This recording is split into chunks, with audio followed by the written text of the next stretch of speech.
দিনের বিষয়ে উদাসীন, দিনের বিষয়ে কি উদাসীন। মনে চাইলে মসজিদে আসে, মনে চাইলে আসে না। অনেক আল্লাহর বান্দা আছে এই ঈদের নামাজ পড়েছে, আবার কোরবানির নামাজ পড়বে, ঈদুল আজহার নামাজ পড়বে, আবার আগামী বছর ঈদের ভিতরে নামাজ পড়বে। এইভাবে মাঝে মধ্যে মনে যদি চাই মসজিদে জুমাতে আসে, তাও যখন ইমাম সাহেব যখন আল্লাহু আকবার বলে নামাজের নিয়ে খুতবা শোনার দরকার নাই, ওয়াজ শোনার দরকার নাই। ইমাম সাহেব ডান দিকে সালাম ফিরাতে ফিরাতে ইমাম সাহেবের আগে বাম দিকে সালাম ফিরিয়ে সে পালিয়ে চলে যাবে। অর্থাৎ সে নামে মাত্র মুসলমান, তার ইসলামের কোনো বিধিবিধান সেই পরোয়া করে না, দাঁত দাঁড়ে না, তো তার ইমানও চলে যাবে। তার ইমানও কি যাবে ভাই? একটা দা যখন কোরবানের সময় দাঁড় করবেন, এটা দাঁড়ালু করার পরে খামারের কাছে নিয়ে আপনি সেটাকে গোস্ত কাটার জন্য, হাট কাটার জন্য উপযুক্ত করবেন, কাটবেন, সব ঠিক আছে।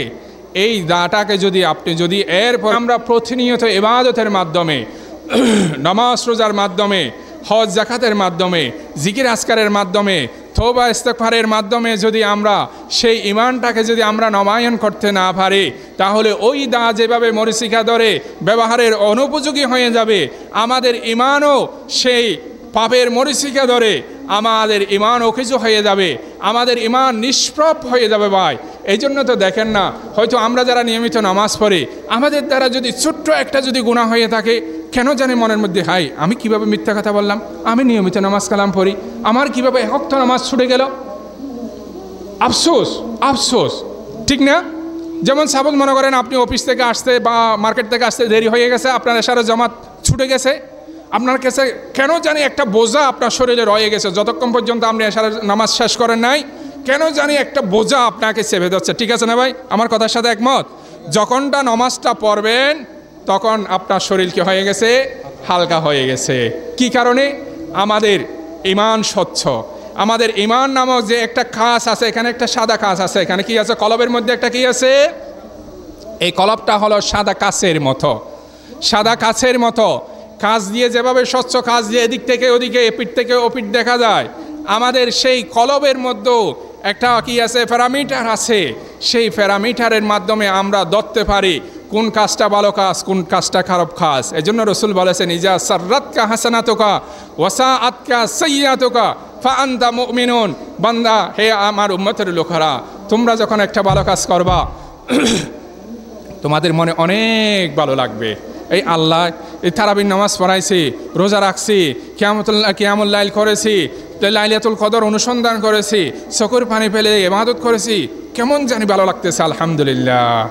তারপরে আবার যখন একটা গুনাহ যখন হয়ে যাবে, আবার আমার থেকে খারাপ লাগে, আমি মুসলমান, আমি মুমিন, আমি একটা গুনাহ করে ফেলেছি, আল্লাহর সামনে কি জবাব দিব? নাউযুবিল্লাহি মিন যালিক। সাথে সাথে আমি তওবা করে ফেলতেছি। রাসূল সাল্লাল্লাহু আলাইহি ওয়াসাল্লাম বলতেছেন, ফা আনতা মুমিনুন। তাহলে আমার মধ্যে সেই অনুভূতি কেন আসতেছে? আমার যেহেতু কলব স্বচ্ছ, কলবে সালিম হয়েছে। ইয়াউমা লা ইয়ানফাউ মালুন ওয়ালা বানুন ইল্লা মান আতাল্লাহা বিকলবিন সালিমুন। সেদিন আমাদের সন্তান সন্ততি কাজে আসবে না, আমাদের ধনসম্পদ কাজে আসবে না, আমাদের একমাত্র কাজে আসবে স্বচ্ছ একটা হৃদয়। যেই হৃদয়ে থাকবে না শিরিক বিদআত, যেই হৃদয়ে থাকবে না মানুষের প্রতি হিংসা বিদ্বেষ, যেই হৃদয়ে থাকবে না মানুষের প্রতি জুলুম অবিচার নির্যাতন।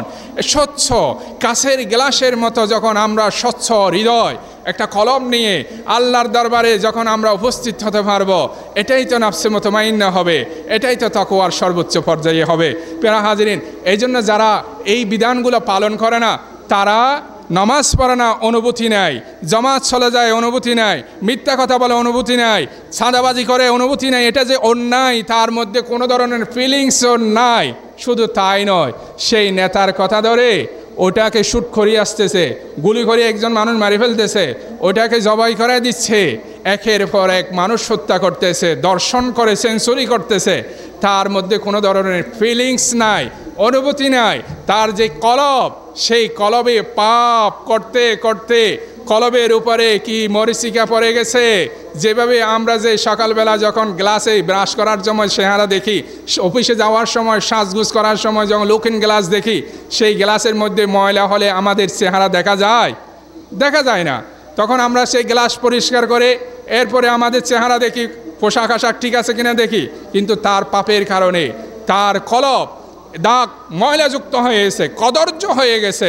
সুতরাং তার কলবের প্যারামিটারের মধ্যে এটা যে অন্যায়, এটা যে ন্যায়, তার মধ্যে কোনো অনুভূতি নাই, কোনো ধরনের অনুশোচনা নাই। একের পর এক অন্যায় করতেছে, একের পর এক জুলুম করতেছে, একের পর অবিচার করতেছে, আরও সেইগুলা নিয়ে গর্ববোধ করে, আরে একটাকে শেষ করে আসলাম, আগামীকাল আরেকটাকে মারবো, চাঁদাবাজি করে আজকে 10,000 টাকা পাইছি, আগামীকাল আরও মারবো, কী করবো, আরও লাভ করব। এইভাবে কি করে? অহংকার করে। কারণ কি? তার সাথে ইসলামের সাথে সম্পর্ক নাই, না থাকার কারণে সে কি হয়ে গেছে? ঈমান হারা হয়ে গেছে। ঈমান হারা হয়ে যাওয়ার কারণে সেই অনুভূতিহীন হয়ে গেছে, ফিলিংসলেস হয়ে গেছে। সম্মানিত উপস্থিতি, আমাদের সময় অনেক হয়ে গেছে। আসলে এই 10টা বিষয় যদি আমরা তাহলে 10টা বিষয়ের মধ্যে প্রথমটা একটু কম পাওয়া যায়। আমরা ইবাদতের মধ্যে আল্লাহর সাথে শরিক করি না, ঠিক আছে, কিন্তু বাকি 9টা কারণের মধ্যে অধিকাংশ কারণের সাথে কোনো না কোনোভাবে আমরা কম আর বেশি অধিকাংশ আল্লাহর বান্দারা আমরা যুক্ত। আজকেই আমরা তওবা করব, আজকে থেকে আমরা সাবধান হব, এই বিষয়গুলো যেন কোনো অবস্থাতেই আমাদের সাথে না থাকে। আমরা যখন এই বিষয় থেকে মুক্ত একটা ঈমান, স্বচ্ছ একটা ঈমান লাভ করতে পারবো, এই ঈমান আমাকে এই জান্নাত পর্যন্ত নিয়ে যাবে। আর ভাঙাচোরা ঈমান নিয়ে, শিরিক বিদআতযুক্ত ঈমান নিয়ে, পাপযুক্ত পঙ্কিলতা দুর্বল ঈমান নিয়ে ভাই আমরা তো জান্নাত যেতে পারবো না। পারবো? তাহলে জান্নাতে যাওয়ার জন্য আমাদের কি লাগবে? শিরিক বিদআত মুক্ত। কি মুক্ত? কথা বলেন, সবাই বলেন। শিরিক বিদআত মুক্ত, কুফরি মুক্ত, স্বচ্ছ একটা ঈমান আমাদের লাগবে। যেই ঈমান আমাদেরকে এমনভাবে আমরা অটল থাকব, পৃথিবীর কোনো লোভ লালসা আমাদেরকে ঈমান থেকে বিচ্যুত করতে পারবে না। আল্লাহ, তুমি আমাদের সবাইকে এই ধরনের মজবুত ঈমান দান করো, যাতে আমরা ঈমান নিয়ে তোমার দরবারে উপস্থিত হতে পারি। সবাই বলি আমিন। সম্মানিত উপস্থিতি, এরপরে আমাদের একটু দরুদ শরীফ পড়েন। আপনারা হয়রান হয়ে গেছেন মনে হয়। কোটি টাকার মালিক করে দেওয়ার জন্য আমাদের ঠিকাদারি দিয়ে দুনিয়াতে আমাদেরকে পাঠাই নাই।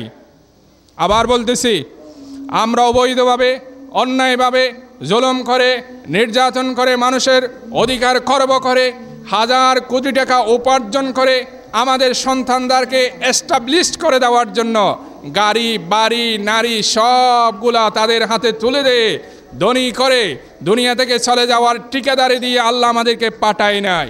আল্লাহ আমাদেরকে দুনিয়াতে পাঠিয়েছেন কি জন্য? আমরা আমাদের সন্তান থেকে মানুষের মতো মানুষ করব। সেটা কি? তাদেরকে দ্বীন ইসলাম বোঝাবো। ইসলাম কি জিনিস? আমার ছেলে আমেরিকায় পড়বে, যেখানে পড়ো, বিশ্ববিদ্যালয় কলেজে পড়ো, আমি তাকে ইসলামের মূল কনসেপ্ট আমি তাকে বুঝিয়ে দিব, তাকে ধরিয়ে দিব। এটাই হলো আমার মূল কাজ। তাকে হারাম উপার্জন করে তাকে কোটিপতি করে বানিয়ে যাওয়া, সেটা আমার ঠিকাদারি আল্লাহ আমাকে দেয় নাই।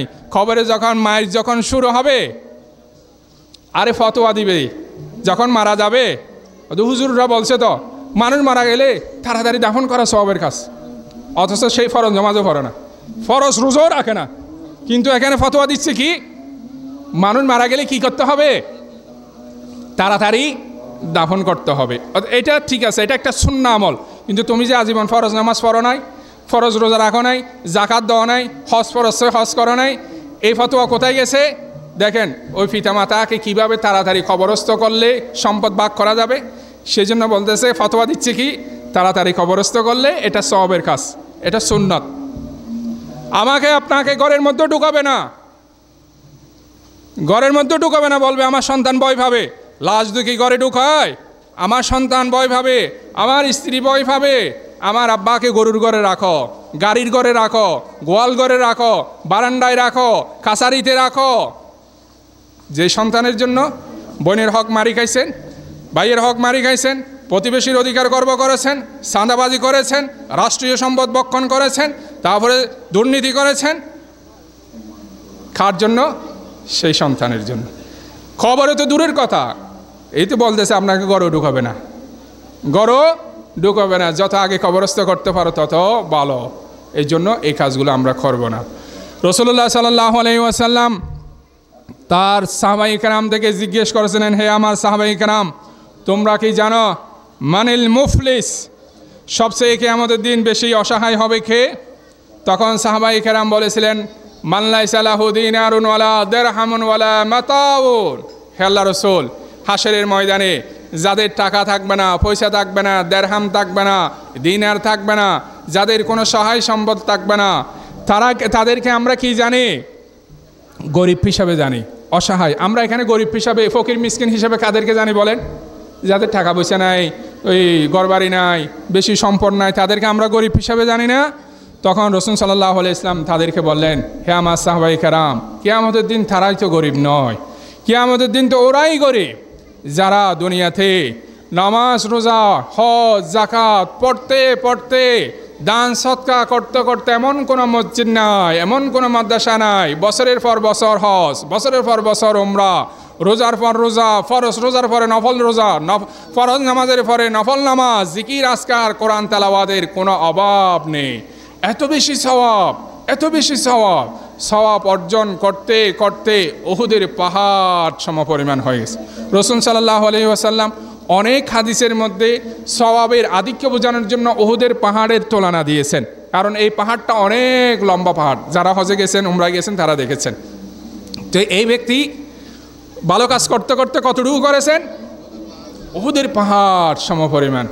আরে সেই মুজের মধ্যে সেই তেল দিয়ে মাঝে আমাকে জান্নাত খেয়ে ঠেকায়, আমাকে জান্নাত কি কে ঠেকায়? আমি হাজি সাহেব, আমি গাজী সাহেব, আমি মসজিদের সেক্রেটারি, আমি মসজিদের মোতোয়াল্লি, আমি অনেক কিছু, অনেক ইবাদত করতে করতে আমি অনেক কিছু হয়ে গেছি, আমাকে জান্নাতে কে ঠেকায়? আমাকে জান্নাতে কে ঠেকায়? সেই জান্নাতে যাওয়ার জন্য দৌড় দিবে, জান্নাতের দরজা লক, বন্ধ। কারণ সেই তার ইবাদতগুলোর মধ্যে কি নেই? আপনার চাবির মধ্যে কি থাকে? কাঁটা থাকে না? চাবির মধ্যে কি থাকে? কাঁটা থাকে। তার ইবাদত হলো একটা শলা যেভাবে সোজা, তার ইবাদতগুলো সোজা হয়েছে। তো এই যে শলাকা নেই, তার এই শলাকার মধ্যে কি নাই? কাঁটা নেই। তখন ধরে ফেলবে, দরজার সামনে গিয়ে আটকে যাবে, পাওনাদাররা ধরে ফেলবে। কোথায় যাচ্ছ? জান্নাতে। তা আমার হক আমাকে বুঝিয়ে দাও। আল্লাহর দরবারে মামলা উঠবে, আল্লাহ আমি দুর্বল ছিলাম, আমি তার প্রতিবেশী ছিলাম, সেই এই দেওয়ালটা দিতে দিতে দিতে, এটাকে কি বলে? সীমানা আমার এখানে চলে আসছে 1 হাত 2 হাত। সেই গাছ এমনভাবে রোপণ করেছে, তার গাছের জন্য আমার জমিনের চাষাবাদ আমি করতে পারি নাই। সেই এমনভাবে গরু ছাগল হাঁস মুরগি লালন পালন করেছে, কষ্ট করে যখন ধান একটু কালার যখন আসে, পাকাভুক্ত হয়, সেই সবগুলা ছেড়ে দিয়ে সবগুলা খায়, আমার চাষাবাদ ধান ক্ষেত সবগুলা কী করে ফেলছে? নষ্ট করে ফেলছে। আল্লাহ আমি দুর্বল ছিলাম, অসহায় ছিলাম, সেই অমুক দলের নেতা ছিল, অমুক দলের খেতা ছিল, সেই ক্ষমতার দাপট খাটিয়ে আমার দোকান দখল করে নিয়েছে, আমার জায়গা দখল করে নিয়েছে, আমার থেকে জোর করে চাঁদা দাবি করে খেয়েছে। এইভাবে নালিশ করতেই থাকবে। আল্লাহ বলবেন, মুসলিম শরীফের হাদিস, আল্লাহ বলবেন, তাহলে বান্দা তুমি কি চাও বলো তো? আল্লাহ এখন তো আমার টাকা পয়সার দরকার নেই, দুনিয়াতে আমার টাকা পয়সার দরকার ছিল, তো এখন তোমার কি দরকার? আমি একটু করে সওয়াবের জন্য বেঁচে গেছি, দিই এগুলো যদি পাই মোটামুটি আমি জান্নাতে চলে যেতে পারবো। ঠিক আছে, তোমার পাওনা তুমি নিয়ে যাও। নিয়ে যাবে। এখন লাইন যেটা ধরছে, এটা তো বড় নেতা না? যত বড় নেতা, যত বড় টাকাওয়ালা, তত বড় সেই মানুষের হক নষ্টকারী। ইল্লা মাশাআল্লাহ, কিছু আল্লাহর বান্দা তো আছে, ভালো মানুষ না থাকলে দুনিয়া থাকতো না। আপনারা মনে কষ্ট নিয়েন না। অধিকাংশ যত বড় নেতা, যত বড় টাকা, গরিবের রক্ত শোষে খেয়েছে। এই গার্মেন্টস ফ্যাক্টরিতে দেখেন না সবসময় কি অবস্থা হয়? গরিবের রক্ত শোষে ধনী লোক হয়েছে, ক্ষমতাবান হয়েছে।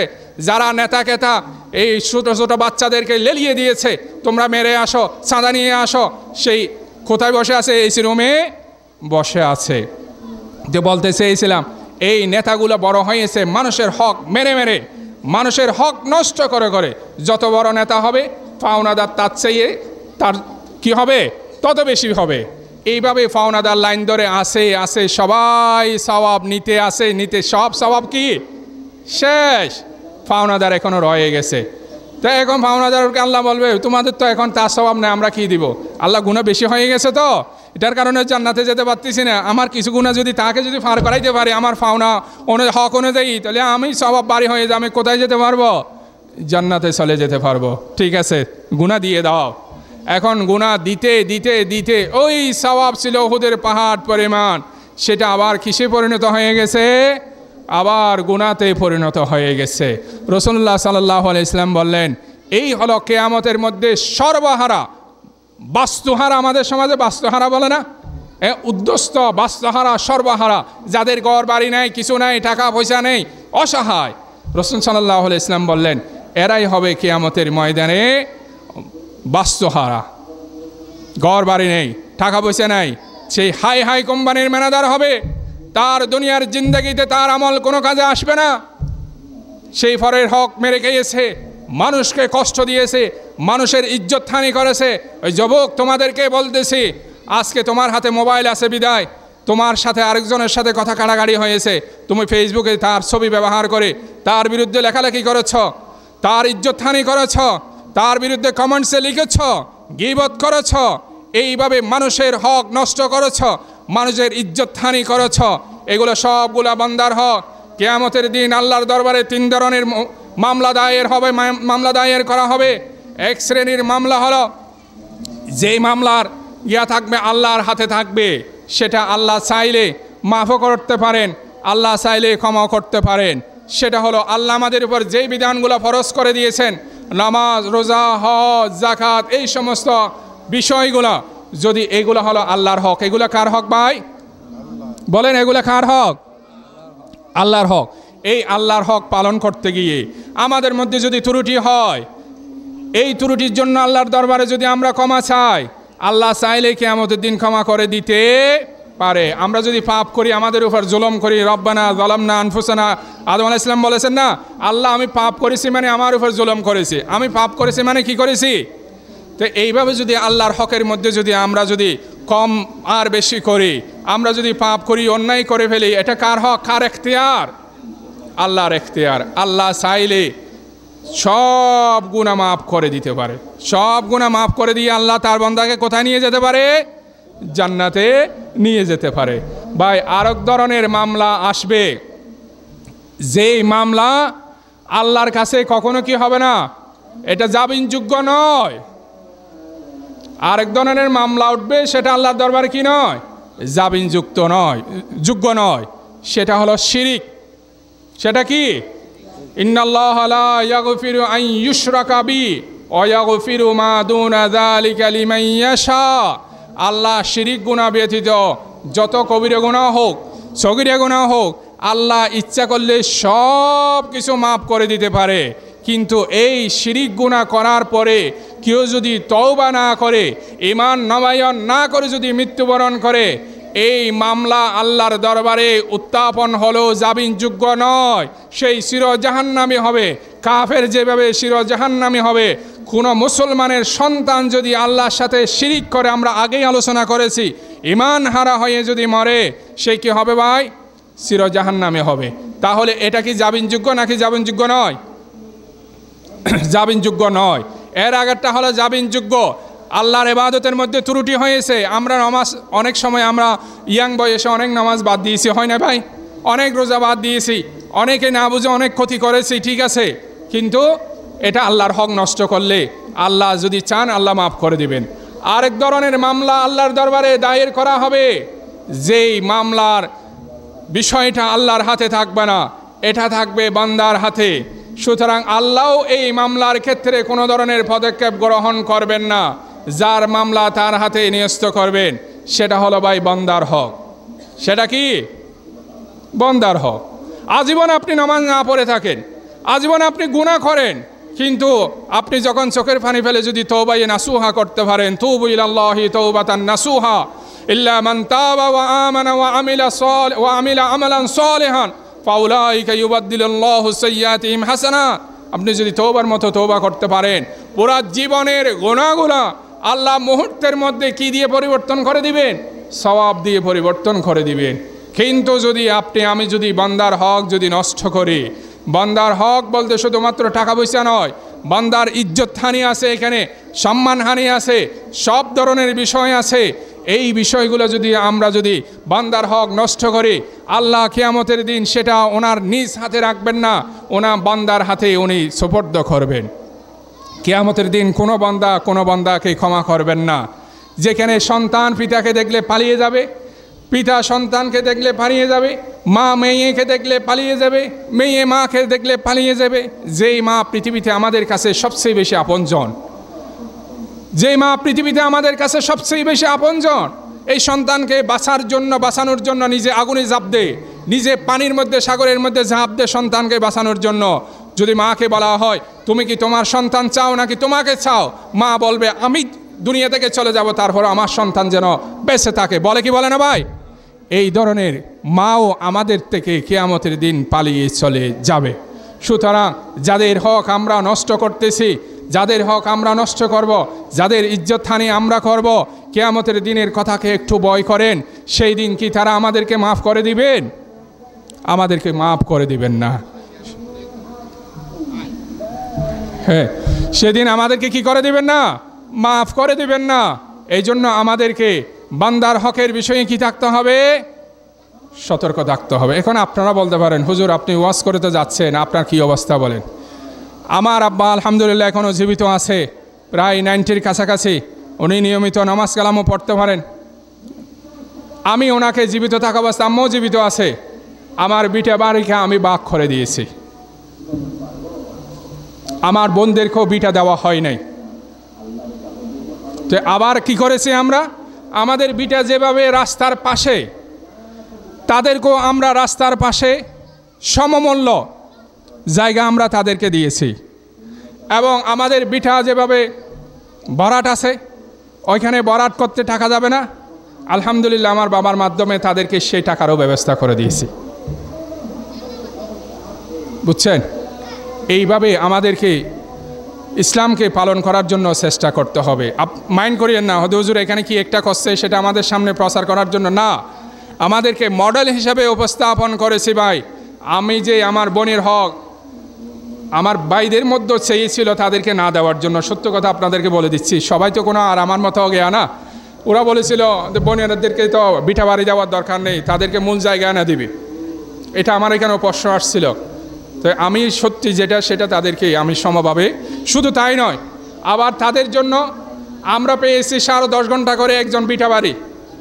ওদের দুইজনকে দিয়েছি আমরা এই 6 ঘন্টা করে 12 ঘন্টা দিয়েছি তাদেরকে, আধা ঘন্টা করে তাদেরকে আরও বেশির ব্যবস্থা করে দিয়েছি। ওই যদি তারা ঘর নির্মাণ করে তাহলে এখানে কিছু টাকা খরচ আছে, সেই জন্য তাদেরকে একটু বাড়িয়ে দিয়েছি। এইভাবে যদি আপনারা করেন, কি দরকার ভাই? বোনের হক ভাইয়ের হক মেরে আপনার সন্তানদেরকে দিয়ে যাবেন, আপনার এই স্ত্রীদেরকে দিয়ে যাবেন, লাভ কি হবে বলেন? আমার সেই কিয়ামতের দিন, কিয়ামত তো দূরের কথা, আমার নামাজ রোজা হজ যাকাত তো কিছুই হবে না, কিছুই হবে না। আমরা তো আটকে যাব, আল্লাহর দরবারে আমরা অধিকাংশ বেঁচে যাব। এই বিষয়গুলো নিয়ে আমাদেরকে কি থাকতে হবে ভাই? সতর্ক থাকতে হবে। মুআমালাতে মালিয়ার বিষয়ে আমাদেরকে সতর্ক থাকতে হবে। আমাদের আয় রোজগারের বিষয়ে হালাল আয় রোজগার হচ্ছে কিনা সেটা আমাদেরকে থাকতে হবে। বান্দার হকের বিষয়ে আমাদেরকে কনসাস থাকতে হবে। আপনার আমল কম থাকুক ভাই, আপনি মৃত্যুর আগেই যদি তওবা করতে পারেন আপনি আল্লাহর কাছে পার পেয়ে যাবেন, কিন্তু বান্দার হক থেকে আপনি কখনো পার পেয়ে যেতে পারবেন না। চতুর্থ নম্বর হলো মুআশারাত। আর কতক্ষণ আছে ভাই সময়? মুআশারাত, মুআশারাত মানে হলো আমাদের আচার আচরণ। আমরা মুসলমানের সন্তানেরা নামাজ কালাম রোজা হজ যাকাত পালন করতে আমরা যতটুকু না স্বাচ্ছন্দ্য বোধ করি, ততটুকু আমাদের আচরণ ভালো হওয়াতে আমরা এত বেশি মনোযোগী নয়। আমার মাথায় টুপি আছে, মুখে দাড়ি আছে, পাঞ্জাবি আছে, আলহামদুলিল্লাহ সুন্নতি লেবাস আছে, কিন্তু আমার জুবানটা বেশি খারাপ। আমি কথায় কথায় আমি মানুষকে কষ্ট দিই, কথায় কথায় আমার মুখ দিয়ে খারাপ কথা বের হয়, কথায় কথায় আমার স্ত্রীকে আমি কষ্ট দিই, কথায় কথায় আমার সন্তানকে কষ্ট দিই, কথায় কথায় আমার প্রতিবেশীকে কষ্ট দিই, কথায় কথায় আমার কাজের মহিলাকে, আমার কাজের ছেলে মেয়েকে তাদেরকে আমি কষ্ট দিই। আমার আচরণ বেশি খারাপ, আমার চরিত্র বেশি খারাপ, তাহলে ভাই আমি কখনো পরিপূর্ণ মুসলিম হতে পারবো না। রাসূলুল্লাহ সাল্লাল্লাহু আলাইহি ওয়াসাল্লাম বলেছেন, ইন্না আসকালা, এই কিয়ামতের দিন সবচেয়ে বেশি মানুষের ওই আমলটা আমাদের ওজনকে, আমাদের এই সওয়াবের ওজনের পালাকে ভারী করবে। হুসনুল খুলুক, যার চরিত্র বেশি সুন্দর, যেই মানুষ মৃত্যুবরণ করার পরে জোর করে মানুষ থেকে এই স্বীকৃতি দাবি করতে হবে না মানুষটা কেমন ছিল।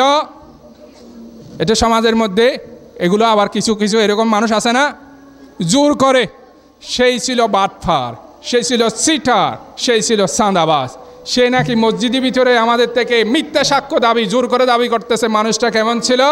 তা আমরা কি ভালো ছিল এই কথা বললে সে ভালো হয়ে যাবে? অতি 40 জন সাক্ষী দিলে হয়তো হয়ে যায়। আচ্ছা 40 জন সাক্ষী দিলাম, বুঝলাম 40 জন না, আমরা 40,000 জন সাক্ষ্য দিলাম। তার 80 বছর জীবনে যে কিরামান কাতিমে যে লিখে ফেলছে, বস্তার পর দিস্তা খাতা লিখে ফেলছে, তার আকাম কুকাম এগুলা কি রেকর্ডেড, এগুলা কি মিথ্যা হয়ে যাবে?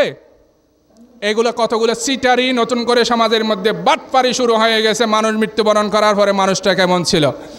আরে ভাই, একজন মানুষ যখন মৃত্যুবরণ করবে, সে যদি সত্যিকারের ভালো মানুষ হয়, দোকানে পাহাড়ে রাস্তায় গাড়ে প্রতিটা পরিবারে গড়ে গড়ে মানুষ বলবে, আহা মানুষটা অনেক ভালো মানুষ ছিল, এই মানুষটা আমাদের মাঝে ছায়ার মতো ছিল, সমাজের মতো ছায়ার মতো ছিল, সেই মানুষটা আমাদের উপকার করত, আমরা যদি বিপদে পড়তাম সেই সহযোগিতা করত।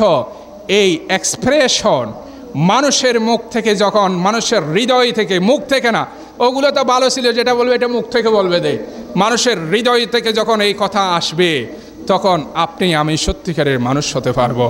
এখন আপনারাই আমরাই একটু চিন্তা করে দেখি, আমাদের জীবনটাকে, আমাদের লাইফটাকে কি আমরা এভাবে সাজাতে পেরেছি?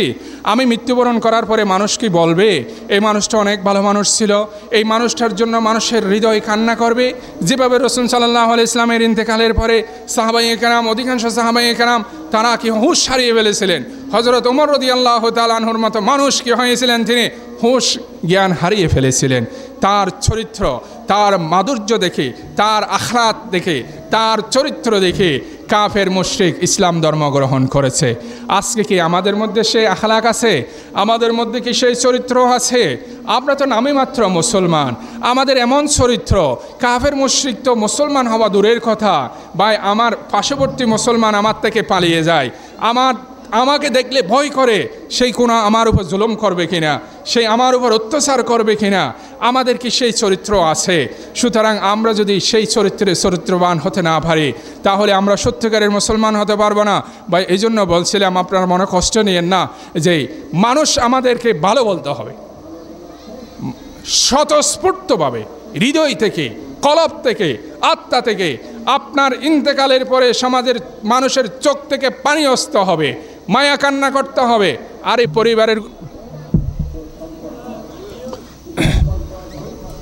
পরিবারের গুলা তো কান্না করে অনেক সময়, এই না কানলে মানুষ কি বলবে সেটার জন্য অনেক সময় কান্না করে।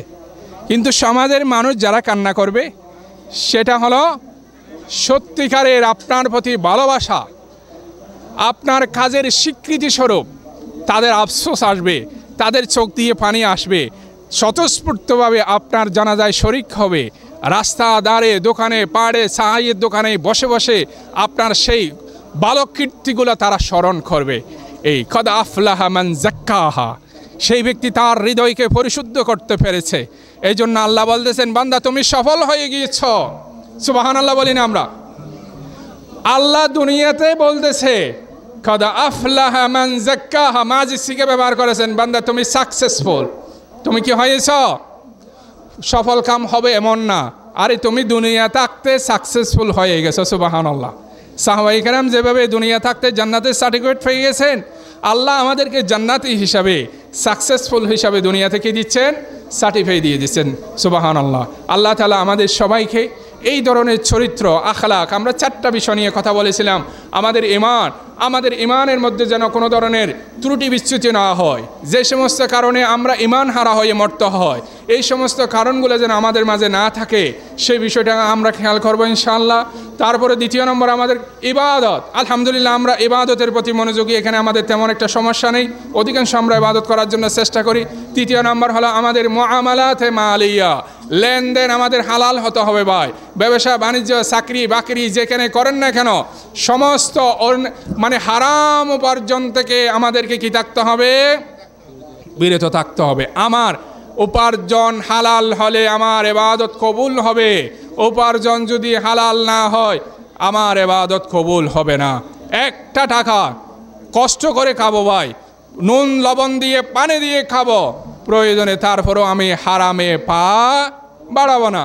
পৃথিবীর মানুষ আমাকে পছন্দ না করো কি আসা যায়, আমার স্ত্রী আমাকে ভালো না বাসুক, আমার সন্তান আমাকে ভালো না বাসুক কি আসে যায়, আমার মনিব যদি আমাকে ভালোবাসে, আমাদের হাবিব যদি আমাকে ভালোবাসে, এটাই আমাদের জন্য কি হয়ে যাবে ভাই? এনাফ হয়ে যাবে।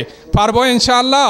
তারপরে চতুর্থ নম্বর আমাদের যে বিষয়টা ছিল সেটা হলো আখলাক।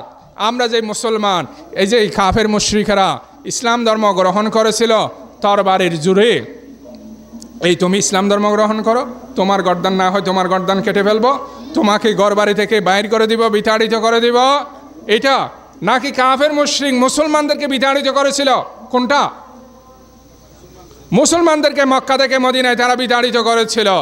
কিন্তু কোন মুসলিম কাফের মুশরিক ইসলাম ধর্ম গ্রহণ না করার কারণে তাদেরকে বিতাড়িত করে নাই, নির্যাতন করে নাই, নিষ্পেষণ করে নাই। এই তারা কিভাবে মুসলমান হয়েছে? রাসূলুল্লাহ সাল্লাল্লাহু আলাইহি ওয়াসাল্লামের খুলুকা আযীম, খুলুকা হাসানা, ওয়া ইন্নাকা লাআলা খুলুকিন আযীম। আল্লাহ রাসূল সাল্লাল্লাহু আলাইহি ইসলামকে সার্টিফাই করতেছেন যে আমার হাবিব, আমি আপনাকে সর্বোত্তম চরিত্র দিয়ে আমি আপনাকে কি করেছি? সুশমণ্ডিত করেছি, সৌন্দর্যমণ্ডিত করেছি।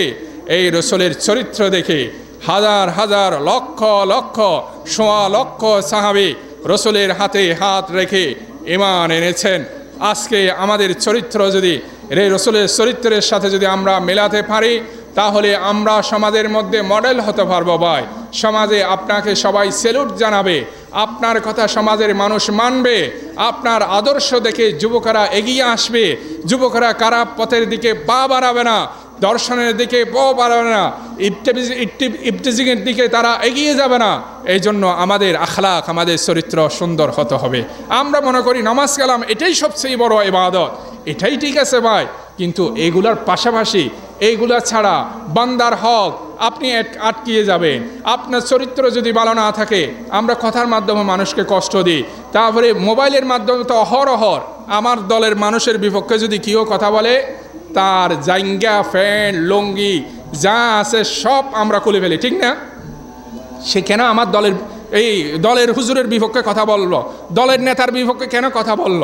তার চরিত্র হনন করার জন্য যা কিছু করণীয় ফেসবুকে আমরা লিখতে লিখতে আমরা ফুরে ফেলি। এই যুবক সাবধান, প্রত্যেকটা হিসাব নিকাশ আমাদেরকে আল্লাহর দরবারে দিতে হবে। আর কয় মিনিট করবো ভাই বলেন আপনাদের সময়ের উপরে? দরবার থেকে আমরা মুক্তি পাবো। আমি এক্ষেত্রে আপনাদেরকে 10 শ্রেণীর মানুষের কথা বলবো। আপনারা যদি এই 10 শ্রেণীর মানুষের যদি হকগুলো আদায় করতে পারেন, আবার ইমানটা যদি ঠিক রাখতে পারেন, ইবাদত যা করতেছি আলহামদুলিল্লাহ এটা যদি চালিয়ে নিতে পারেন, এই 10 শ্রেণীর মানুষের হকগুলো যদি আদায় করতে পারেন, আশা করা যায় ইনশাআল্লাহ আমরা কোথায় যেতে পারবো? জান্নাতে যেতে পারবো। বান্দার হকের জন্য আমরা আর সেইখানে বাধাগ্রস্ত হব না ইনশাআল্লাহ। আমি শুধু পয়েন্টগুলো বলে যাচ্ছি সময়ের স্বল্পতার জন্য। প্রথম নম্বর হলো পিতামাতার হক।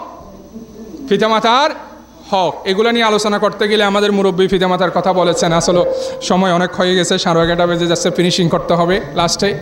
পিতামাতার হক, আমরা সন্তানেরা এখন পিতামাতা জিনিস বুঝি না। বিয়ে যখন হয়ে যায় তখন বউ আমার সবচেয়ে সব কিছু, আর মা বাবা হয়ে যায় আমার শ্বশুর শাশুড়ি হয়ে যায় আমার প্রকৃত পিতামাতা হয়ে যায়, ঠিক কিনা ভাই? ওই আওয়াজ নেই আপনাদের এখানে, এরকম হয় না মনে হয়? তার মানে বিয়ে যখন হয়ে যাবে, সবার হয় না ঠিক আছে, কিন্তু অধিকাংশ বিয়ে যখন হয়ে যায় আর পিতামাতাকে আমরা ওই বউয়ের কথা ধরে রাতে যখন ঘুমাতে যাবে এই বউয়ের ফ্যানফ্যানানি, এই যে বউয়ের কথাগুলো বলবে, তোমার মা এই করেছে সেই করেছে, তোমার পিতা এই করেছে, তোমার ভাই তোমার বোন এই করেছে, এটা বলে বলে তাকে কিভাবে জুদা করা যায়, তাকে কিভাবে আলাদা করা যায়, পিতা মাতাকে কিভাবে কালারিং করা যায়, তারপরে মানে ফজিলত বর্ণনা করবে, শ্বশুর শাশুড়ির ফজিলত বর্ণনা করবে জামাইয়ের সামনে। হ্যাঁ, আমার মা এরকম করতেছে, আমার পিতা এরকম করতেছে, তোমার মা তোমার জন্য কি করতেছে, তোমার ইনকাম থেকে না তাদেরকে খাওয়াচ্ছ, আবার তারা বড় গলায় আমার উপর কথা বলবে, তোমার উপর কথা বলবে।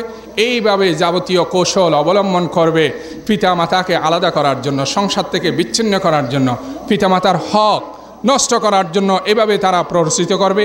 আমাদেরকে সাবধান থাকতে হবে। আমাদেরকে কি থাকতে হবে ভাই? সাবধান থাকতে হবে। হযরত আব্দুল্লাহ ইবনে ওমর রাদিয়াল্লাহু তাআলা আনহু তিনি কাবাগর তাওয়াফ করছিলেন।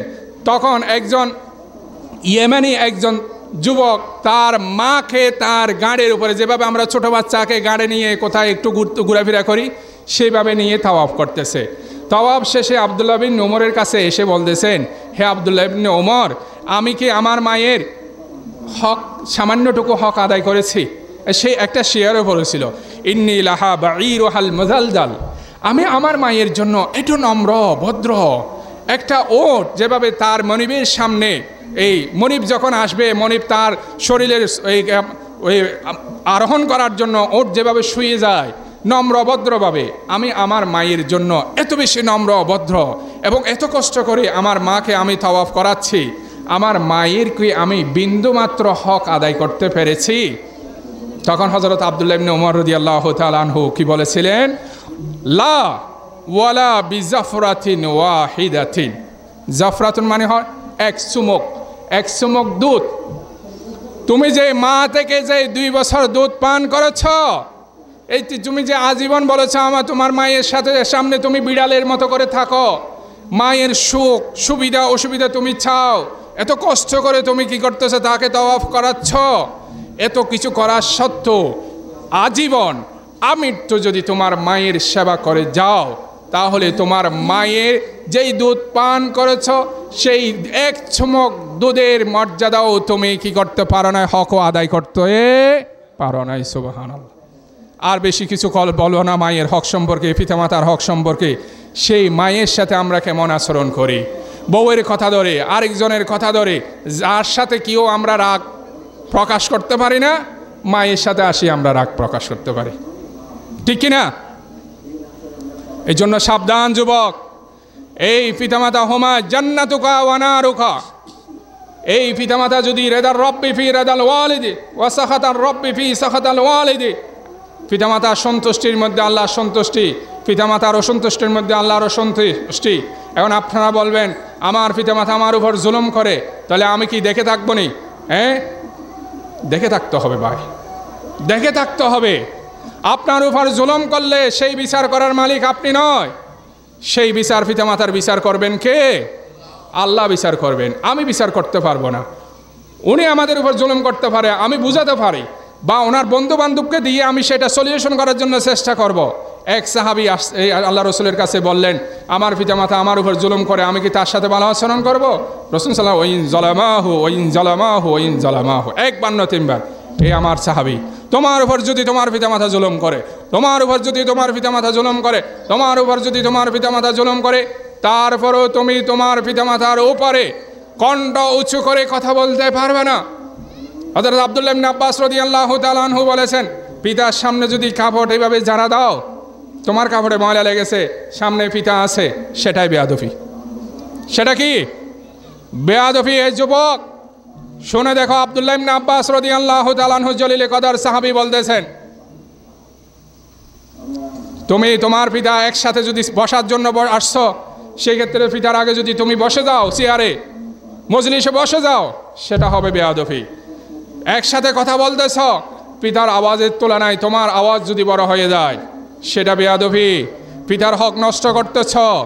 একসাথে পিতা পুত্র হাঁটতেছ, বাজারে যাচ্ছ, মার্কেটে যাচ্ছ, তোমাকে এমনভাবে হাঁটতে হবে 10 জনে দেখে যেন বলতে পারে কোনটা পিতা কোনটা সন্তান।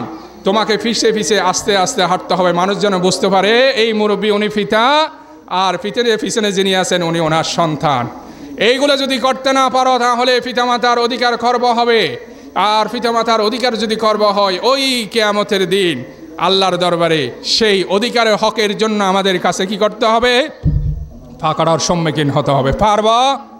আজকে আমরা ওয়াদা করব, যতদিন পিতামাতা থাকবে ততদিন পর্যন্ত আমরা পিতামাতার সাথে বেয়াদবি করব না। পারবো ভাই? ব্যালেন্স রাখতে হবে। পিতামাতাকে খুশি করতে গিয়ে স্ত্রীর উপরে জুলুম করা যাবে না। যার বুঝ তাকে দিতে হবে, যার বুঝ তাকে দিতে হবে। সাপে মরতে হবে, লাঠিও ভাঙতে পারবে না। এই জন্য কৌশল করে যার বুঝ তাকে দিয়ে আমরা কাজ করার জন্য কি করবো ভাই? চেষ্টা করব। এরপরে দ্বিতীয় নম্বর শেষ করে দিচ্ছি।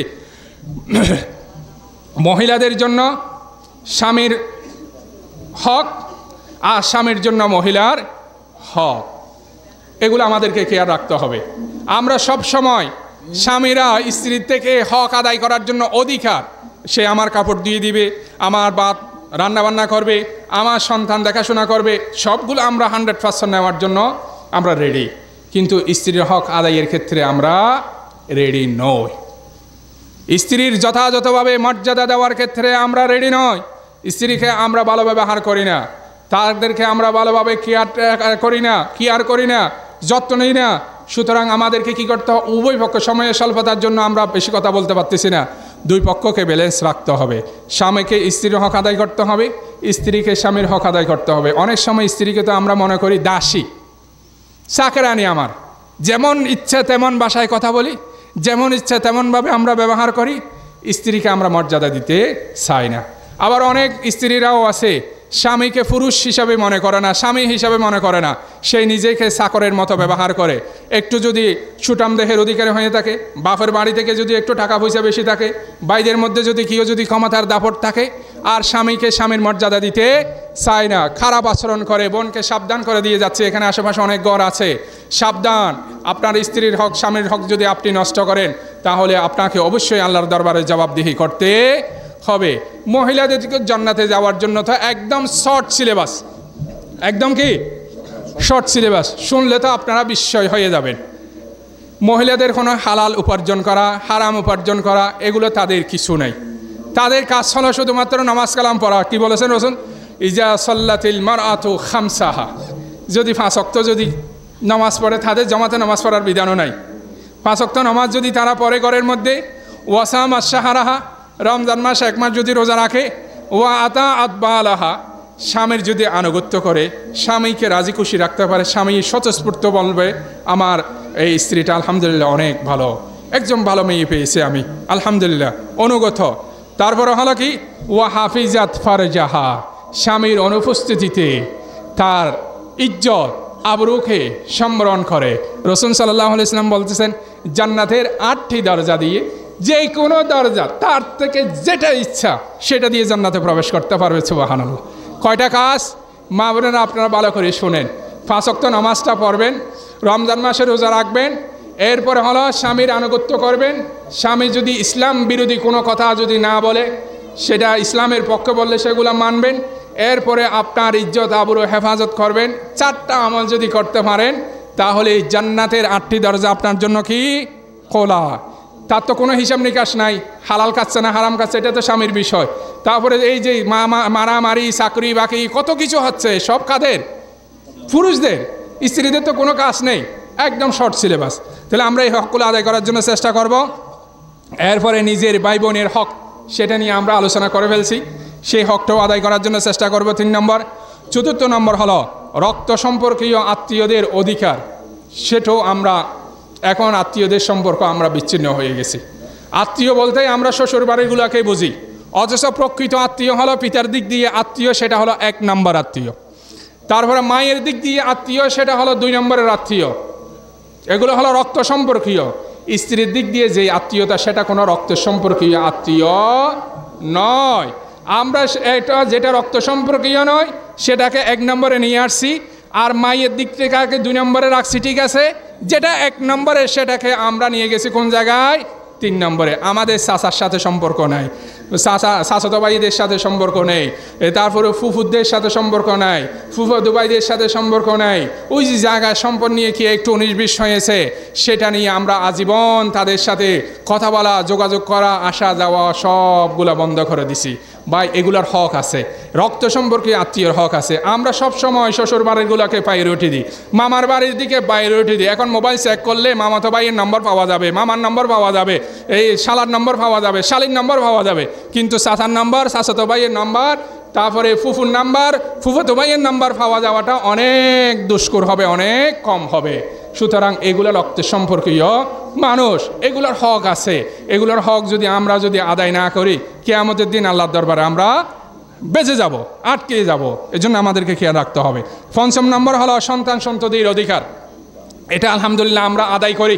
আমরা আরও জোর জুলুম করে, অন্যায়ভাবে বেশি করে তাদেরকে দেওয়ার জন্য চেষ্টা করি, সেই দেওয়াটা প্রকৃত দেওয়া নয়। তাদের অধিকার মানে আল্লাহ চিনে, আল্লাহ এবং রসুল চিনে সেই শিক্ষা দেওয়া, এটা হলো সন্তানের প্রকৃত অধিকার। আপনি তাকে বিদেশে পড়াচ্ছেন, ইউনিভার্সিটিতে পড়াচ্ছেন, ইংলিশ মিডিয়ামে স্কুলে পড়াচ্ছেন, আপনার ছেলে নামাজ জানে না, আল্লাহ কি, রসুল কি, ইসলাম কি কিছুই জানে না, তাহলে আপনি কিয়ামতের দিন বেঁচে যাবেন। এই সন্তান কিয়ামতের দিন বলবে, আল্লাহ আমাকে তো শিখে নেয়, আমার আব্বা সবসময় শিখেছে, জাগতিক শিক্ষা শিখাইছে, ধর্মকে শিখে নেয়, ইসলামকে শিখে নেয়, আল্লাহ রসুল, পরকাল, আখিরাত, কবর জগৎ কি, এগুলো আমাকে শিখাই নাই। কিয়ামতের দিন সন্তানের আপনাকে আটকিয়ে দিবে আল্লাহর দরবারে। এই জন্য সন্তানের হক বলতে কি ভাই, শুধু টাকা পয়সা ধনসম্পদ দিয়ে দেওয়া সেটা নয়, তাদেরকে ইসলামের মৌলিক কনসেপ্টগুলো তাদেরকে শিখিয়ে দেওয়া, সেটা হলো সন্তান সন্ততির অধিকার। আমরা পারবো, চেষ্টা করবো ইনশাল্লাহ, চেষ্টা করবো। কয় নম্বর? 5 নম্বর গেছে। 6 নম্বর হলো প্রতিবেশীর অধিকার। সেটা নিয়েও আমরা আলোচনা করেছি। ভাই প্রতিবেশীকে আমরা কষ্ট দিব না। আমরা গাছ রোপণ করি, একদম সীমানার দ্বার প্রান্তে গিয়ে গাছ রোপণ করি, কেন? ওইখানে চাষাবাদ না হয় সেই জন্য ওই আমাকে জায়গাটা দিয়ে পালিয়ে চলে যায়, করি না আমরা? হাঁস মুরগি আমরা দিয়ে তার দানকে নষ্ট করে দিই, কেন? চাষাবাদ যখন হবে না, ফসল হবে না, উৎপাদন হবে না, সেই আমাকে জায়গাটা দিয়ে চলে যাবে। তাহলে এগুলো কিসের অন্তর্ভুক্ত? জুলুমের অন্তর্ভুক্ত। আমরা এই জুলুম, প্রতিবেশীর উপর কি জুলুম করবো ভাই? রাসূল সাল্লাল্লাহু আলাইহি ওয়াসাল্লাম বলেছেন, আল্লাহু লা ইউমিনু, আল্লাহু লা ইউমিনু, আল্লাহু লা ইউমিনু। 3 বার বলেছেন। আল্লাহ শপথ করে বলতে সেই মুমিন নয়, আল্লাহ শপথ করে বলতে সেই মুমিন, আল্লাহ শপথ করে বলতে সেই মুমিন নয়। ক্বালু ওমা যাকা ইয়া রাসূলুল্লাহ। সাহাবায়ে কেরাম বলছেন, হে আল্লাহর রাসূল, সেই কে? তিনি বললেন, লা ইয়ামানু জারুহু বাওয়াইকুহু। এক প্রতিবেশী যদি আরেক প্রতিবেশীর নির্যাতন দেখে, যদি নিরাপদ নয়, সেই যতই নামাজ কালাম পড়ুক, যতই দাড়িওয়ালা টুপিওয়ালা হোক, হাজি হোক, গাজী হোক, মসজিদের সভাপতি হোক, সেক্রেটারি হোক, আল্লাহওয়ালা ব্যক্তি আমরা যতই দাবি করি না কেন, তার পিছনে যতই বা আমরা স্লোগান দিই না কেন, রাসূল সাল্লাল্লাহু আলাইহি ওয়াসাল্লাম বলতেছেন সেই মুমিন নয়, মুমিন নয়, মুমিন নয়। এই জন্য ভাই প্রতিবেশীর হকের প্রতি আমরা কি থাকবো? সজাগ থাকবো। আমি মসজিদের মালিক, ঠিক আছে, এই মসজিদের জন্য প্রতিবেশীকে আমরা কষ্ট দিতে পারবো না, সেটা নিয়ে আমরা একটু পরে কথা বলতেছি। এরপরে হলো এতিমের হক। এতিমের হক নষ্ট করা যাবে না। এই যে আমাদের ভাইয়েরা যদি আগে মারা যায়, যদি বাইফুত যদি এতিম হয়ে যায়, আমরা অনেক সময় তাদেরকে মাহরুম করার জন্য চেষ্টা করি, ঠকানোর জন্য চেষ্টা করি, অধিকাংশ এরকমও হয়ে থাকে। এগুলো থেকে আমরা বিরত থাকব। এরপরে 8 নম্বর হলো আমাদের অধীনস্থদের অধিকার। আমাদের কর্মচারী, আমাদের চাকরানি যারা থাকে, কাজের মেয়ে, কাজের বুয়া যারা থাকে, তাদেরকে মানুষ হিসাবে মূল্যায়ন করতে হবে। আমাদের সমাজে এমন কিছু মানুষ আছে, আমরা সোফায় বসে বসে টিভি দেখি, কিন্তু ওই গরিবের মেয়ে সেই সোফায় বসতে পারবে না। এই কনকনে শীতে তাকে নিচে ফ্লোরে বসে তাকে টিভি দেখার সুযোগ দেয়। আমরা সবাই টেবিলে বসে নানান ধরনের খানা খাবো, কিন্তু তাকে খাবার সুযোগ নেই। খাওয়ার পরে বাঁচলে খাবে, না বাঁচলে উপবাসে যেতে হবে। অত রাসূল সাল্লাল্লাহু আলাইহি বিদায় হতে কি বলেছিলেন? তোমরা যা খাবে তোমাদের অধীনস্থ তা খাওয়াবে, তোমরা যা পরিধান করবে তোমাদের অধীনস্থদেরকে তা পরিধান করাবে। আমরা কি একবারও কি এই ঈদের কাপড় আমার সন্তানকে যা দিয়েছি, আমার কাজের বুয়াকে তা দিয়েছি? যেই পর্যন্ত না আমাদের ইয়ামিন, আমাদের সেই ঈমান রাসূলের হাদিসের সাথে মিলাতে পারবো না, ততক্ষণ পর্যন্ত ভাই এত সহজ নয়, এত সহজ নয়। অনেক স্যাক্রিফাইস দিতে হবে, স্যাক্রিফাইস করতে হবে। তাহলে অধীনস্থদের সাথে আমাদের কি করতে হবে? ও মানুষ, আমি যেভাবে মানুষ সে ও মানুষ। হয়তো আল্লাহ আমাকে ধনী বানিয়েছেন, তাকে সেই গরিব বানিয়েছেন। আমরা মানুষ হিসাবে তাকে মূল্যায়ন করব। গাড়ির ড্রাইভারের সাথে যত ইচ্ছা আমরা ব্যবহার করব না। কাজের মেয়ের সাথে কাজের লোকের চাইয়ে যেভাবে ইচ্ছা সেভাবে আমরা তাদেরকে ব্যবহার করব না। তাদের মা বাপের নাম ধরে ধরে অনেক সময় গালাগালি করে, এই ধরনের কাজগুলো আমরা কখনো করব না। 9 নম্বর হলো বড়দের প্রতি সম্মান করা, ছোটদের প্রতি স্নেহ করা, সেটাও একটা অধিকার। আমরা যদি বড়দেরকে সম্মান না করি, আমি অনেক বড়, আমি ডক্টরেট ডিগ্রি হয়ে গেছি, আমার ভাই হয়তো লেখাপড়া বেশি করে নাই, কিন্তু আমার বড় ভাই হিসাবে আমার পিতার পরে তার মর্যাদা, তাকে সালাম দিতে হবে, তাকে সম্মান প্রদর্শন করতে হবে, এটাই হলো তার হক। আমি যদি বড় হয়ে গেছি, আমার ভাইয়ের টাকা পয়সা নাই বিদায় আমি যদি তাকে, তাহলে এটা হবে না, এটা তার প্রতি কী হবে ভাই, তার হক জুলুম হবে। এবং ছোটোদেরকে স্নেহ করতে হবে, সেটাও আমাদেরকে রাখতে হবে। সর্বশেষ 10 নম্বর, যেটা এইদিকে আমরা খেয়াল করি, শেষ করে দিচ্ছি, আমাদের আলেম ওলামার সম্মান করা সেটাও হলো অধিকার। আলেম ওলামার সম্মান করা সেটাও কি অধিকার। আমাদের সমাজে আলেম ওলামাদেরকে কদর করা হয় না, বিশেষ করে মসজিদের ইমাম, খতিব, যারা, এদের প্রতি খুব অবজ্ঞা করা হয়। এদের প্রতি সম্মান করাও সেটা হলো 10টা মানুষের হকের মধ্যে, অধিকারের মধ্যে একটা হক, একটা অধিকার। আপনারা সমাজের মধ্যে যেই আলেমকে ইমাম হিসাবে রাখবেন, যেই আলেমকে খতিব হিসাবে রাখবেন, এবং সমাজের মধ্যে যে সমস্ত আল্লাহওয়ালা আলেমগুলো থাকবে, তাদের প্রতি আপনাদের ভালোবাসা থাকতে হবে, তাদের প্রতি আপনাদের সম্মান মর্যাদা থাকতে হবে, না হয় কিয়ামতের দিন আপনাদেরকে প্রশ্নের সম্মুখীন হতে হবে। আমার দৃঢ় বিশ্বাস, আপনারা আপনাদের যে ইমাম রয়েছেন, খতিব রয়েছেন, এবং এই এলাকার যে আলেম ওলামা রয়েছে, এদের প্রতি আপনাদের ভালোবাসা, যেহেতু সাতখানিয়ার মানুষ ইসলাম প্রিয় মানুষ, বাঁশখালী এবং সাতখানিয়ার মানুষ হলো আলেম ওলামা প্রিয় মানুষ, ইসলাম প্রিয় মানুষ, এই জন্য আপনাদের প্রতি আমার দৃঢ় বিশ্বাস থাকবে। আপনারা অবশ্যই কী করবেন, আলেম ওলামাদের প্রতি সম্মান প্রদর্শন করবেন। তাহলে এই 11টা হক যদি আমরা আদায় করতে পারি, আমাদের ঈমান যদি ঠিক রাখতে পারি, ইবাদত যেগুলো করি সেগুলো যদি ঠিকমতো করে যেতে পারি, এই 11 শ্রেণীর মানুষের, 10 শ্রেণীর মানুষের হক যদি আমরা আদায় করতে পারি, আলহামদুলিল্লাহ আমরা আশা করতে পারি আল্লাহর দরবারে আমরা সহজেই পার পেয়ে যেতে পারবো ইনশাআল্লাহ। আল্লাহ আমাদেরকে তৌফিক দান করুক। ভাই পারবো? আমরা একদম শেষ প্রান্তে চলে এসেছি। আমাদের সভাপতি মহোদয় আমার কাছে একটা আবেদন রেখেছেন, ওই মাইক আসবে, কিছু দিতে পেরেছি আপনাদেরকে, কিছু শিখতে পেরে।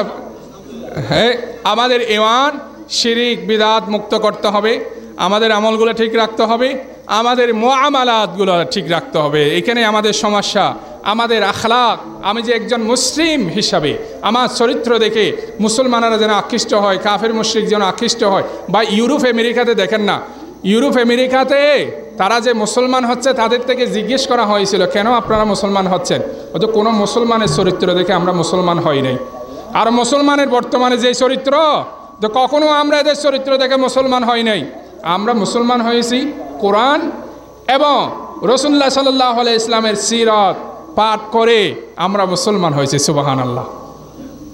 চিন্তা করেন, এই জন্য আমাদেরকে কি করতে হবে, আমাদের চরিত্রটা সুন্দর করতে হবে। আলহামদুলিল্লাহ, আমি এখানে নামাজ পড়েছি আপনাদের পাশের মসজিদে, আপনাদের মসজিদে অনেক ভালো লেগেছে, একটা সুন্দর মসজিদ হয়েছে। এই মসজিদ এটা আল্লাহর ঘর। মান বানা লিল্লাহি মসজিদান বানাল্লাহু লাহু বাইতান ফিল জান্নাহ। যেই বা যারা আল্লাহ তাআলার একটি ঘর নির্মাণ করবে, আল্লাহ তাআলা তাদের জন্য কি করবেন, জান্নাতে একটি ঘর নির্মাণ করে দেবেন। একটা এই সঙ্গীত আছে, মালিক জান্নাতে আমার জন্য একটা কি করো, ঘর নির্মাণ করো, এই ধরনের একটা শেয়ারও আছে, আমি তো হয়তো বলতে পারতেছি না। আরেকটা হাদিসের মধ্যে আছে, যদি কেউ যদি একটা পাখির বাসার মতো, হাফসুন শব্দ ব্যবহার করেছিল হাদিসের মধ্যে, পাখির বাসা। পাখির বাসা ছোট না বড়? ছোট্ট। কেউ যদি পাখির বাসার মতো ছোট্ট একটা যদি মসজিদে যদি নির্মাণ করে, তাহলে আল্লাহ তাআলা তার জন্য জান্নাতের মধ্যে একটি ঘর নির্মাণ করে দেবেন। সুবহানাল্লাহ বলি আমরা। কিয়ামতের দিন ভাই সব কিছু ধ্বংস হয়ে যাবে, দুইটা জিনিস ধ্বংস হবে না। একটা হলো পবিত্র কোরআনের যেই কালো কালো হরফগুলো আছে সেগুলো ধ্বংস হবে না। আরেকটা হলো যেই জায়গায় আল্লাহর ঘর মসজিদ নির্মাণ হয়েছে এই জায়গাটাও ধ্বংস হবে না। এগুলো কিয়ামত সংঘটিত হওয়ার সাথে সাথে কোরআনের কালো কালো হরফগুলো আল্লাহ তাআলা আরশ আজিমে তুলে নিয়ে যাবেন। আর এই দুনিয়াতে যেই ঘরগুলাকে মসজিদ বানানো হয়েছে, জায়গাগুলাকে, এই জায়গাগুলো আল্লাহ তাআলা জান্নাতে নিয়ে যাবেন। সুবহানাল্লাহ। তো আলহামদুলিল্লাহ, যারা মসজিদের জন্য সম্পৃক্ত আছেন, শুরু থেকেই এই পর্যন্ত জায়গা দিয়ে, টাকা দিয়ে, পয়সা দিয়ে সহযোগিতা করেছেন, করে যাচ্ছেন, যারা দুনিয়া থেকে চলে গেছেন, যারা দুনিয়া থেকে বেঁচে আছেন, আপনারা তো অত্যন্ত ভাগ্যবান। আপনারা তো অত্যন্ত ভাগ্যবান। হয়তো আপনারা বলতে পারেন, হুজুর আমরা তো অনেক জনমেনের ফুলা পাড়ার টাকা পয়সা দিয়ে একটা মসজিদ নির্মাণ করেছি, তো আল্লাহ কি আমাদের সবার জন্য একটা একটা জান্নাতে ঘর দিবেন? কি বলেন, দিবেন? ও বিশ্বাস হচ্ছে না তো। আল্লাহর কি ঘাটতি আছে? আল্লাহর কি অভাব আছে? অভাব আছে? নাই। এই পাড়ায় মহল্লায় যারা টাকা পয়সা দিয়ে, জায়গা দিয়ে সহযোগিতা করেছেন, এবং পার্শ্ববর্তী যে আল্লাহর বান্দারা, আমি শুনেছি আলহামদুলিল্লাহ ওনারা এই মসজিদ সম্প্রসারণ করার জন্য, জানাজার মাঠ সম্প্রসারণ করার জন্য ওনারা যে পাশের জায়গা আছে সেই জায়গা যাওয়ার জন্য আলহামদুলিল্লাহ ওনারা ইতিমধ্যে এই মোটামুটি একটা সম্মতি প্রকাশ করতে যাচ্ছেন। এই ধরনের একটা আমি কথা শুনেছি আলহামদুলিল্লাহ, অত্যন্ত আমি আনন্দিত হয়েছি। আল্লাহ তাআলা তাদেরকে দ্বীনের জন্য কবুল করুক। তারা যেই মসজিদের জন্য জায়গা দেওয়ার একটা নিয়ত সংকল্প করতেছেন, সেটার জন্য আল্লাহ তাআলা তাদেরকে জান্নাতের আলা উঁচু মাকাম দান করুক, এবং জান্নাতের মধ্যে আল্লাহ তাআলা তাদের সবার জন্য আমাদের চেয়ে আরও উন্নত মানের স্পেশাল আল্লাহ তাআলার অনারেবল গেস্ট হিসাবে, মানে অধিক সম্মানিত ব্যক্তি হিসেবে আল্লাহ তাআলা তাদের জন্য জান্নাতের উচ্চ প্রসাদ আল্লাহ তাআলা তাদের জন্য মানে দান করুক। আমরা সবাই বলি আমিন। আপনারা চান না আপনাদের মসজিদ বড় হোক, আর তারপরে আপনাদের মসজিদের জানাজার মাঠ বড় হোক? আসলে ভাই যারা উদ্যোগ নিয়েছেন, আমাদের সভাপতি মহোদয় সহ কমিটির যারা মেম্বার আছেন, এলাকার মানুষরা নিয়েছেন, জানাজা হলে কি শুধু ওনাদের জানাজা হবে? নামাজ পড়লে কি ওনারা কয়েকজন মানুষের নামাজ পড়বেন মসজিদ বড় হলে, নাকি পুরা সমাজের মানুষ সবাই উপকৃত হবেন? বলেন। আপনাদের যে কথা ভাই, আমি নিজে তো ক্ষুধার্ত হয়ে গেছি। ওইটা বড় করে বলেন না, কি সমস্যা? সবাই উপকৃত হবে। কখন, কতদিন হবে? এই সভাপতি যতদিন জীবিত থাকবে এতদিন না, কিয়ামত পর্যন্ত। কিয়ামত পর্যন্ত যতদিন পর্যন্ত এই পৃথিবী থাকবে, এই পৃথিবীতে আশা করি আল্লাহ এমন কোনো জাতি সৃষ্টি করবে না মসজিদ ভেঙে ঘর নির্মাণ করে মার্কেট নির্মাণ করবে, এই ধরনের কুলাঙ্গার আমার মনে হয় আসবে না। মসজিদকে মসজিদ হিসাবে কি করবে? কিয়ামতের দিন ইনশাআল্লাহ কিয়ামত পর্যন্ত থাকবে।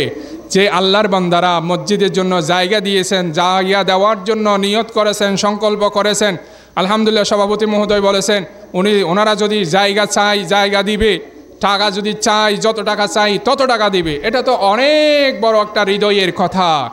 আর ওনারাও জান্নাতে যাওয়ার জন্য প্রচেষ্টা করতেছেন, আর যারা জায়গার মালিক ওনাদেরকেও জান্নাতে নেওয়ার জন্য একসাথে জান্নাতে আমরা যেভাবে বসেছি সেভাবে যেন পুরা এই এলাকার সব মানুষকে নিয়ে, এটা হলো হাজী আসগর আলী মিয়াজিপাড়া, এই হাজী আসগর আলী মিয়াজিপাড়ার সকল সদস্য যেন এই আল্লাহর ঘর মসজিদ নির্মাণের এই উসিলাকে কেন্দ্র করে, এই মসজিদ আবাদকে কেন্দ্র করে, ইন্নামা ইয়ামুরু মাসাজিদাল্লাহি মান আমানা বিল্লাহি ওয়াল ইয়াউমিল আখির ওয়া ইকামিস সালাতি ওয়া ইতাইজ যাকাত।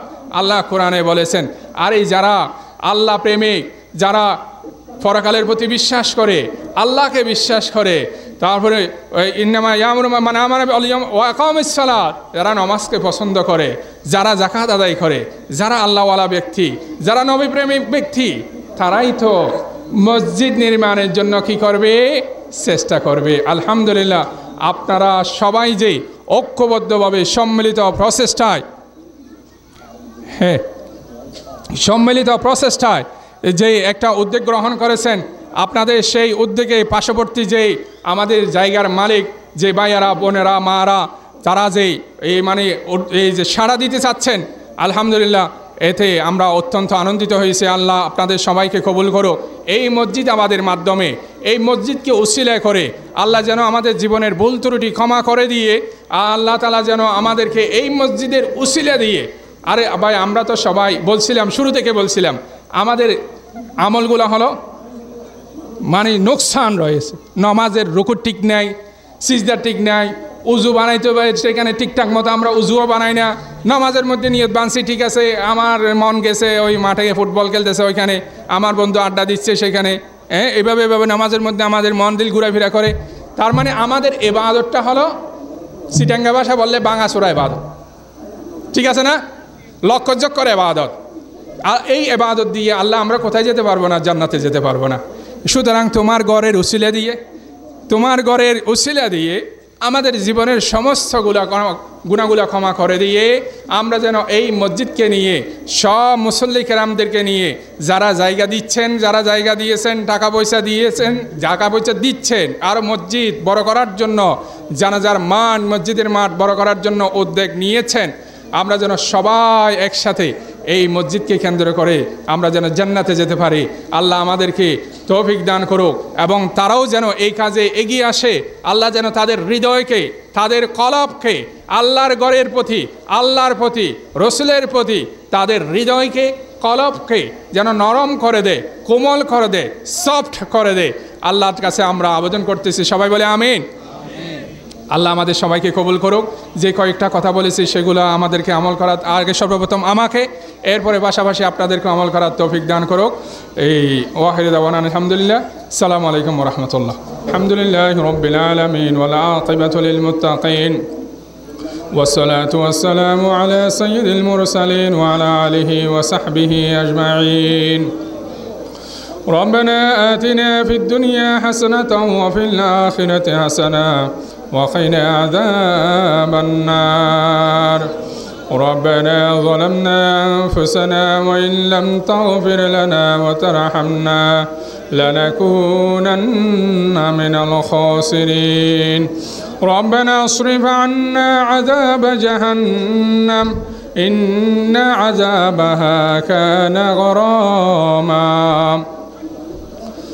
اللهم عاتق رقابنا من النار ونجنا من النار وأدخلنا الجنة بلا حساب ولا عقاب وادخلنا الجنة الفردوس مع الأبرار وارزقنا مرافقة النبي صلى الله عليه وسلم في الجنة وعبادك الصالحون.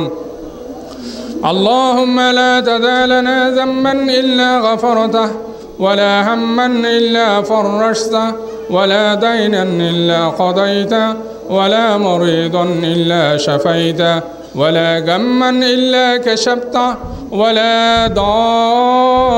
ضالا إلا هديته ولا كربا إلا دفعته ولا بلاء إلا دفعته ولا شابا يريد العفاف إلا زوجته ولا مرأة إلا أصلحتها ولا امرأة عقيما أو عاقرا إلا بالذرية الصالحة رزقتها ولا أما أو جدة إلا بالصحة والعافية إلا مددتها ولا حاجة من حوائج الدنيا والآخرة هي لك رضا ولنا فيها صلاح إلا أعنتنا على قضائها ويسرتها يا رب العالمين.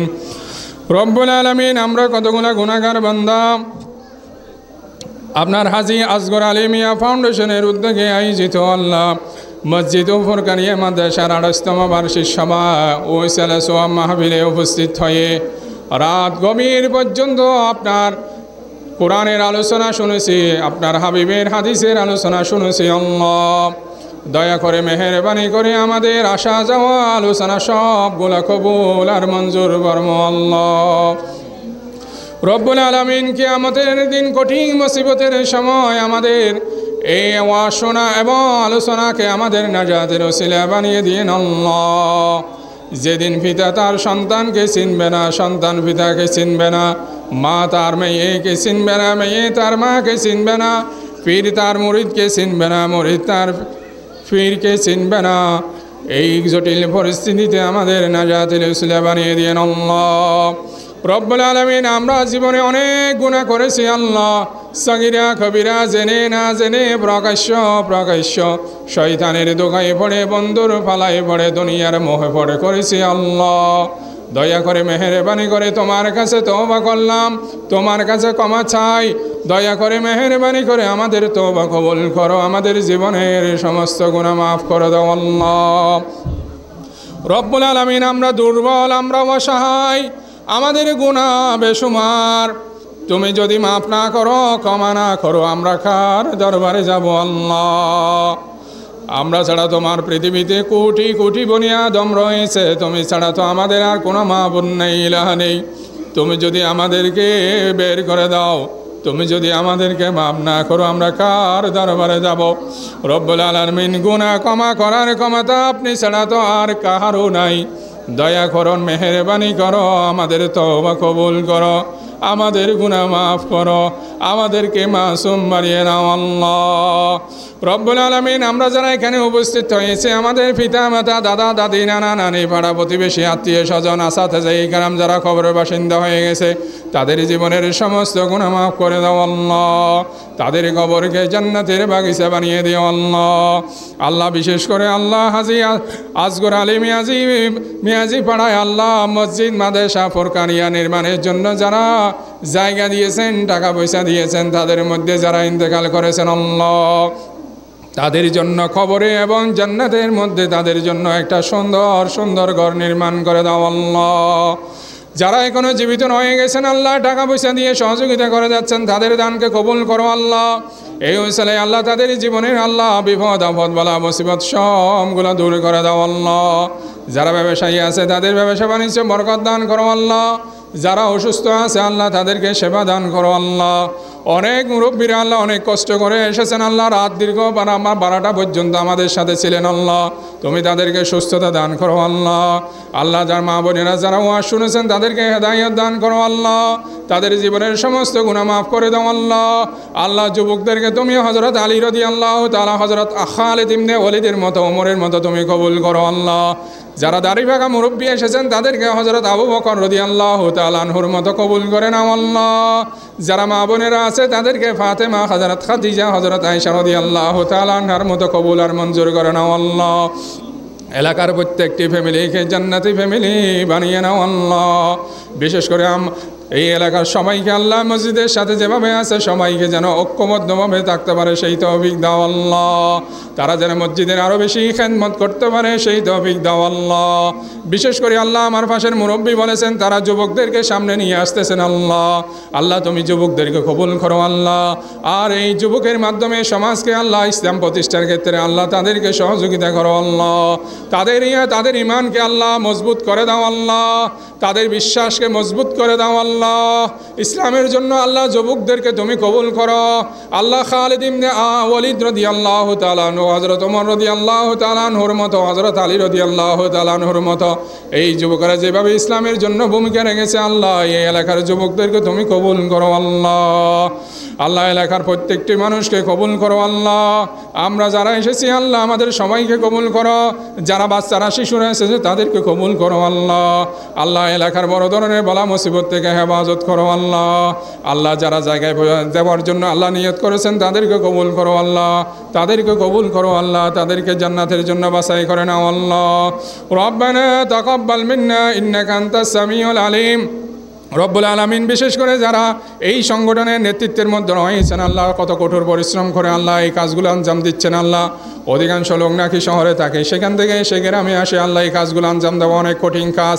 সেই কঠিন কাজও তারা সহজভাবে আঞ্জাম দিয়ে যাচ্ছে আল্লাহ তুমি তাদের প্রতি করুণা করো আল্লাহ তাদের ব্যবসা বাণিজ্যে বরকত দান করো হায়াতে বরকত দান করো আল্লাহ আমলে বরকত দান করো আল্লাহ রিজিকে বরকত দান করো আল্লাহ আমলে বরকত দান করো আল্লাহ রব্বানা তাকাব্বাল মিন্না ইন্নাকা আনতাস সামিউল আলিম ওয়া তুব আলাইনা ইন্নাকা আনতাত তাওয়াবুর রহিম واجعل آخر كلامنا عند سكرة الموت بحق شهادة لا إله إلا الله محمد رسول الله صلى الله عليه وسلم. السلام عليكم ورحمة الله.